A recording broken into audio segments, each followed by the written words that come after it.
ये इस मुल्क में कोई जमहूरियत तो है नहीं, अथॉरिटेरियन रजीम है, डंडे के जोर पर चल रहा। मुल्क कोई ज़ाब्ते आइन कानून के मुताबिक चले फिर तो बंदा बात भी करता है। नहीं, वो मुस्कुरा रहे हैं आपकी तो बातें ना सुन के केलदा साहब। नहीं, उनका मुस्कुराना बनता है कि देखे ना, इतने खुशकिस्मत हैं कि ना वाम ने वोट दिया, ना मुंतखब किया, हुकूमतें भी लेके बैठे हुए हैं, अपना यशे भी कर रहे हैं। हुकूमत इतनी और अपोजिशन इतनी नकमी है, अल्लाह के फजल से इनको मिली हुई कि ना वो घी के स्कैंडल पे, ना चीनी के स्कैंडल पे, ना गंदम के स्कैंडल पे, ना किसी और जो इस वक्त अमन अमान के मसले हैं या मैशत की दिगरगूं सूरत हाल है, बजट के जो इश्यूज हैं, किसी एक पे आपने आज तक पीटीआई और की राइट लीडरशिप की कोई। फैसल चौधरी साहब, जरा आप बताइएगा, केपी हुकूमत की तब्दीली की बातें चल रही, कुछ बड़े करीबी वेरीफाइड और जो कहते हैं कि हम लोग ताकतवरों के बहुत करीब हैं और हुकूमती हलकों के बड़े करीब हैं, तो उनके ट्वीट्स वगैरह आए हैं।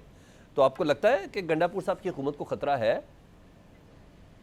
पहली बात मैं आपको ज़रा ये बता दूँ, 27वीं तरमीम में जो फाटा का मर्जर है वो इसलिए नहीं हो सकता कि अब उसके लिए केपी से 2/3, असम्बली से 2/3 एक्सरियर से करारदाद चाहिए आपको, उससे कम पे वो नहीं होता। एक प्रोसीजर जो है उसके लिए जो है वो ज़रूरी है कि आपका वो आ जाए जब तक केपी असम्बली ना करे। 18वीं तरमीम से मुतालिक कुछ होगा माइन एंड मिनरल, क्योंकि पाकिस्तान की जो ट्रेड डील है इंटरनेशनली वो वही है, उसको उसको फैसिलिटेट करने के लिए करना है। रही बात के पी हुकूमत में तब्दीली की, अली मीन को जब तक तो इमरान खान का एतमाद हासिल है तो मेरा नहीं ख्याल कि उनके लिए मुमकिन होगा। ये बिल्कुल ट्वीट्स मैंने भी पढ़ी हैं, लेकिन अब ये मैच्योर होती हैं या नहीं होती, उनकी स्टेटमेंट से जो पिछले दिनों दी है उससे लगता है कि ये कुछ मामला इस तरह से है।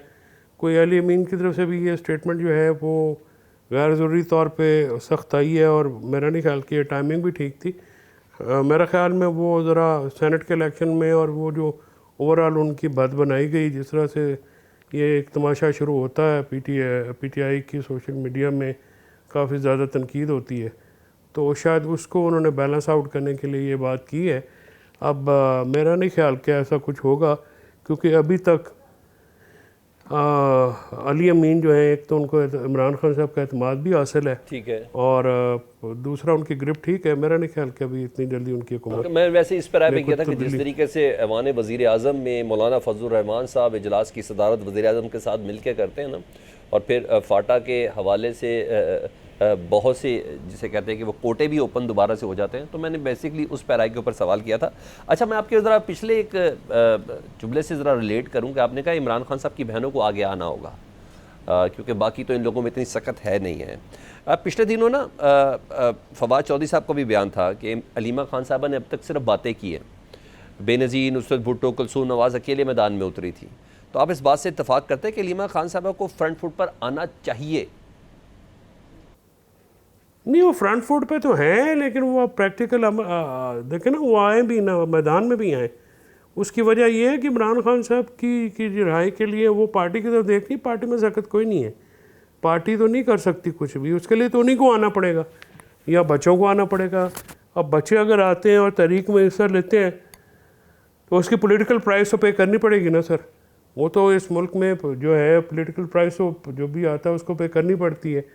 बेनज़ीर भुट्टो जो है उन्होंने भी बड़ी जेल काटी, मार खाई, फिर वो जब बाहर से वापस आई तो नुसरत भुट्टो साहबा जब गद्दाफ़ी स्टेडियम में जब उनको सर पे डंडे मारे गए, वो बड़ी एक हिस्टोरिक तस्वीर है, आप अगर उनको देखें तो। इसी तरह जब कुलसूम बीबी जो है वो भी अकेली निकली थी।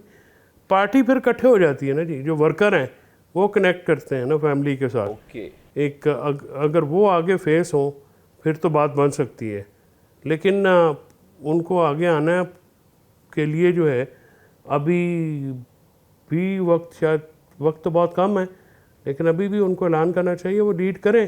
क्योंकि बुशरा बीबी ने 26 को देखे ना, बंदे तो इकट्ठे कर लिए थे, वो तो अलहदा बात है कि पोलिटिकली क्योंकि उनका इतना तजुर्बा नहीं है, तो वो शायद अगर अली अमीन को फैसला करने देती तो ज़्यादा बेहतर फैसला हो जाता। ठीक। अच्छा, दूसरा, आप बीगा कानूनदान, आपका क्या मशवरा होगा, ये जो बाकायदा पाकिस्तान तहरीक इंसाफ ने पंजाब में दरख्वास्त दी है मीनार पाकिस्तान से जलसा करने के हवाले से, अब इजाज़त तो नहीं मिलेगी, तो ज़्यादा बेहतर पॉसिबिलिटी क्या होती, यही है कि आप समझते कि कोई और दूसरा रास्ता भी था? नहीं, प्रोसीजर तो यही है ना, फिर इसके बाद वो चले जाएंगे, फेयर सेविंग के लिए किया है, उसके बाद आलिया हमजा के ज़िम्मे लगा दिया कि आप करें, जो पीटीआई की मेन लीडरशिप है पंजाब से, जो काबज़ हैं, वो तो आते नहीं हैं, वो सारा कुछ। अब लाहौर की तंजीम, जब लाहौर का इजलास हुआ तो ना उसका सदर, ना चीफ ऑर्गेनाइज़र पंजाब, ना दूसरे लोग, उनको बुलाया ही नहीं गया। और तंजीम के बगैर तारीख कैसे चलती है? तो वो पटिशन दायर कर देंगे, वो एक आधी रात पहले कहेंगे जी ठीक है कर लें जाके, या वो मीनार पाकिस्तान के अलावा किसी दूर दराज इलाके में भेज देंगे 3 घंटे का जलसा कराने का। वो तो खेलदास साहब की हुकूमत जो है, उन्होंने जमहूरियत को तहो तय करने में कोई कसर तो नहीं ना छोड़ी। ये इस मुल्क में कोई जमहूरियत तो है नहीं, अथॉरिटेरियन रजीम है, डंडे के ज़ोर पर चल रहा। मुल्क कोई ज़ाब्ते आइन कानून के मुताबिक चले फिर तो बंदा बात भी करता है। वो मुस्कुरा रहे हैं आपकी बातें सुन के खेलदास साहब।